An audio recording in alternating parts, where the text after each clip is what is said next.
Hello, welcome back to Asset Channel. I want to thank you for taking time out of your busy schedule to subscribe, to watch, and to like.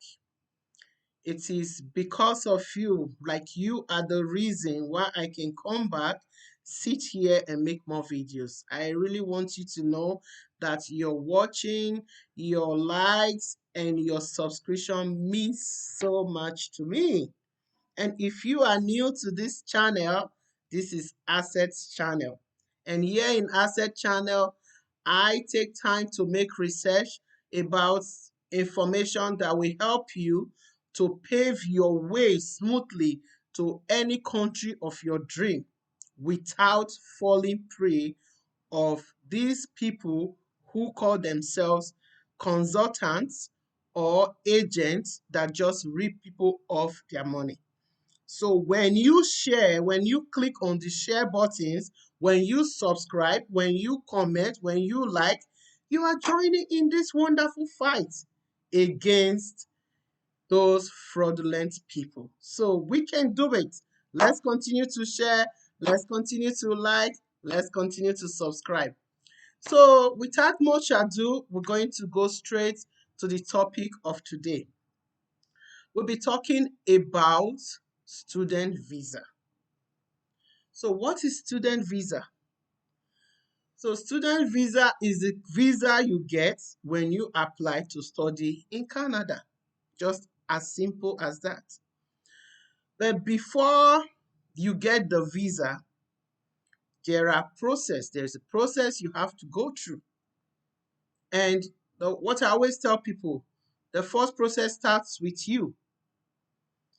Now, if you want to come to Canada to study, you want to answer yourself this question, you want to ask yourself this question and answer yourself sincerely. The first question is, am I qualified? Do I meet their criteria for this course I'm coming to study? The second one is, do I have the money? Do I really have the money? Because money, you need money in Canada. Canadian universities or college can be very expensive, so you need money. Then the next one you want to also ask yourself is this. Even if you meet the criteria, you have the money, you want to know, is this school a designated learning institution? Because in Canada, it's not all schools that are designated learning institution. What that means is this. It is not all schools that are eligible to give a student postgraduate work permit. Postgraduate work permit. It is not all schools that are eligible to do this. You know, there's been a lot of there have been news everywhere in Canada. I don't know if any one of you watching this or listening to this has researched it or have seen it, of students who came from India. They came from India and they applied to this school in Ontario, and at the end of the day, they saw that they were duped. It was all scam. And they were facing, I think they actually repatriated them back to their country.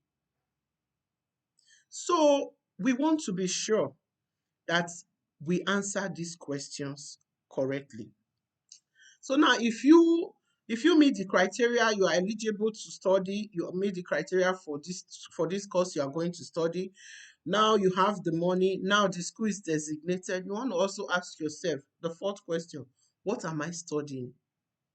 What do I want to come and study? You know, some part of the country where I come from, there are heavy courses people want to study. It doesn't really work like that in Canada. Yes, you can study every course, but you want to ask yourself, is this course on Canadian shortage list? What I mean by that, there are some courses, there are some careers that are on the shortage list. That means they are looking for those people in Canada. So you want to look for that kind of course so that once you finish, you are not looking for job, because the process of looking for job can be rigorous if you don't study a course where you are really needed. So because of this, you want to study a course that is needed so that immediately you finish school, most times where you do your placement or internship, they will just retain you. Because the reason I'm saying this is because before you work, you must work in the field of course that you studied before you will be eligible to apply for permanent resident. That's your PRO. Because a lot of people who come to Canada want to make Canada their home. And Canada is big enough. They want to make Canada their home. Even though some people are not even interested, they just want to come, do their studies, and go back. Like again, Canada is not for everybody. Some people can't stay outside their own country. It's okay. But my point is this, for you to be able to come and study, you need to be able to answer those questions correctly. So after you have answered those questions, you meet their criteria, you have the money, the school is a designated learning institution, and your career is on the shortage list. Then the next stage is you go to their website. You go to their website. And oh, one more important question before we talk about going to their website. Where do I want to study in Canada? Where do I want to study in Canada? There are some provinces I will strongly advise you not to go there. And there are some that will be highly recommended. Province number one that you should not go to is Ontario. You see a lot of people that come to Canada, they don't know much about Canada, and it's okay. We are all learning. So they don't know much about Canada. All they know is Ontario, Toronto, Ontario, Toronto. I want to study in Canada. I'm going to Ontario, Toronto. Please, you might want to reconsider going to Ontario or especially Toronto. The reason is this, is overcrowded. That place is overcrowded. If you have your money to even get a place is difficult for immigrants. Not even immigrants, even born Canadians. They are looking for places to rent. They are looking for places to rent. They have their money. You will have your money, you won't get a place. If you get a place, very small place like this, they will tell you 2,000, 2,005. It's not worth it. So if you have the money and you want to live in big city, you want to catch the fun of all those skyscraper, that is what you came to Canada to do, it's okay. You can stay in such places. But if you are coming to Canada, you have your money and you want to make other budget with your money. So this message, sit down and listen very well. British Columbia is another place you don't want to go to. It's just for the same reason, like ridiculously expensive and overcrowded. So there are other places people don't know. In Canada, we have 10 provinces and 3 territories. So we have places like Saskatchewan. Their school fees can be very cheap and accommodation is cheap too. Life is cheap here. We have places like Nova Scotia. It's even cheaper in Nova Scotia than in Saskatchewan. We have Newfoundland and Labrador. We have New Brunswick. We have Prince Edward Island. And we have Quebec. If you can speak French, I heard Quebec is a very good place. We have the territories. I heard it's very cold. Yukon, Nunavut, and the northwest of Canada. But you know what? Itself is, Canada on its own is a cold country.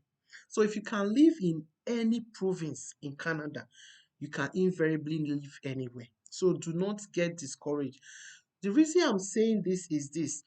Instead of paying 30 or 40,000 in a province, why not go to and then go through stress? That's just the tuition fee.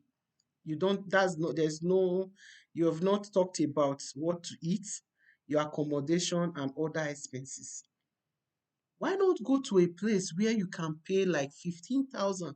There you are saving 25,000 and you can use it for other projects.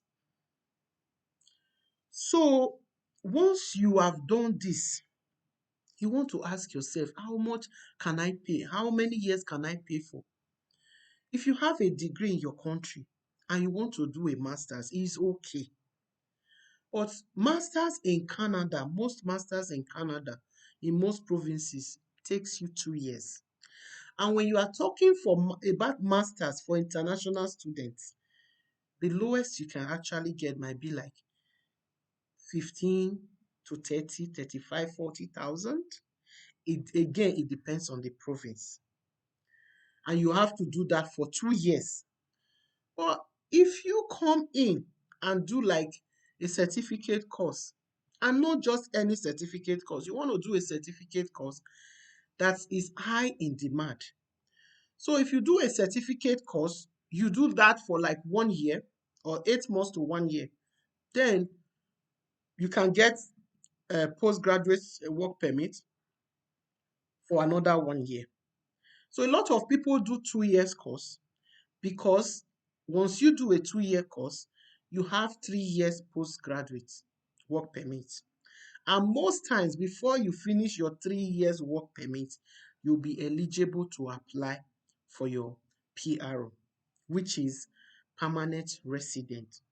And with your permanent resident, after 3 years of living in Canada, you can then apply for your citizenship. So, this is the process of, these are the questions you have to ask yourself. And after answering all this, then you want to go to the school's website. When you get on the school website, you check the school eligibility if you meet their eligibility. And if you meet their eligibility, you apply to the school directly. Again, you don't need an agent. You apply, you upload your documents, and once all these have been done, once you've done all this, you wait for the school to get back to you. And most times when they get back to you, they will give you the admission if you met the criteria. If you met their criteria, they will give it to you. So once you get this student visa, this student admission, it is with this your student admission you will now apply to immigration for a student visa. And your student visa, you need to gather your documents. You have to gather your money. You have to gather every other document that you need. And once you've gathered all these documents, then you apply. After your application, a lot of people get turned down because of certain things. Like immigration, they are looking for strong ties. What strong ties means that when you are applying to Canada, the immigration officer needs to know if after your studies you are going to go back to your country of originality. So they want you to be able to convince them that you will go back. Some people don't want to stay, others want to stay. And if you are the one that want to stay, it's okay. A lot of us came in as students, a lot of us came in as PR. So what you want to do, you want to be able to prove that you have a strong tie. Strong tie means your wife, your husband, your children, your property, and some other things. And when you are able to convince the immigration beyond reasonable doubt, that is it. You get your student visa. So I hope this information has been very useful to you. And the only way you can appreciate me is by pushing on the subscription buttons, like and share. Do not keep this information to yourself because a lot of people, they are struggling. They want to travel out, but they don't know the genuine way. And because they don't know, they've been duped. A lot of people have been duped of their hard-earned money because they don't know the how to go about it. So please, please, and please do not keep this information to yourself. Please share, push the subscription button. That's going to help me to to start earning. At least if I'm not billing you, if you can do a little thing to help me to start cashing out, I would really appreciate it. Please share the button, like and subscribe, and put your questions on the comment section. I will be more than happy to answer your questions. Again, I'm specific about Canada, but I can tell you about UK because I lived in the UK 6 to 8 years before I migrated to Canada. I can tell you a little bit of America, and if there's any other question like Australia, New Zealand, any question, just ask me. If I don't know it, I can make research. Once more, I want to thank you for my subscribers, and if you are new to this channel, do not hesitate to push the subscription button. Thank you, and thank you. Have a good day, and don't forget to share. Bye.